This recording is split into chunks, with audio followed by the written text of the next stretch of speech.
రీసెంట్గా మన అనపతిలో స్టార్ట్ అయిన అనపతి ఫుడ్ కోర్ట్కి అయితే వెళ్ళడం జరిగింది. ఫస్ట్ ఆఫ్ ఆల్ చిట్టి ఇడ్లీ అయితే చెప్పాము. చిట్టి ఇడ్లీ మీద నెయ్యి వేసి కారపొడేసి ఇచ్చాడు. చిట్టి ఇడ్లీ భలే ఉంది తినడానికి. మా వాడిని కూడా అడుగుతా. నెక్స్ట్ మటన్ కీమా దోశ ఒకటి చెప్పాం.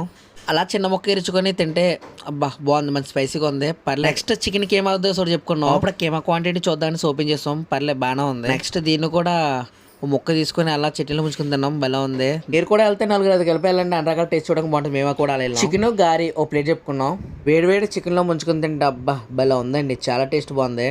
నాకైతే గారి విత్ చికెన్ అయితే చాలా బాగుంది, అన్నిటి మీద అదే నచ్చింది. ఫైనల్లీ పాకం గారు ఉందంటే అది కూడా తెమ్మన్నాం, టేస్ట్ చూస్తాం. ఓవరాల్ గా చెప్పాలంటే అన్ని రకాలు కూడా చాలా బాగున్నాయి. నాన్ వెజ్ టిఫిన్స్ తినాలంటే మనం ఎక్కడికి వెళ్ళక్కలేదు, మన అనపత్తులో దొరికే రేట్లు కూడా చాలా రీజనబుల్ గానే ఉన్నాయి. వీడియో నచ్చితే లైక్ వేసుకోండి, మీ దోస్తికాలతో వెళ్ళి తిని ఎంజాయ్ చేయండి. మరి ఇలా ఫుడ్ ప్రిపేరింగ్ కూడా మంచి నీట్ గా హైజీన్ గానే చేస్తున్నారు. ప్లేస్ వచ్చి మన అనపత్తి వంతుని మేంచి కంటి హాస్పిటల్కి వెళ్ళి దారిలో ఉంటుంది. Please support me.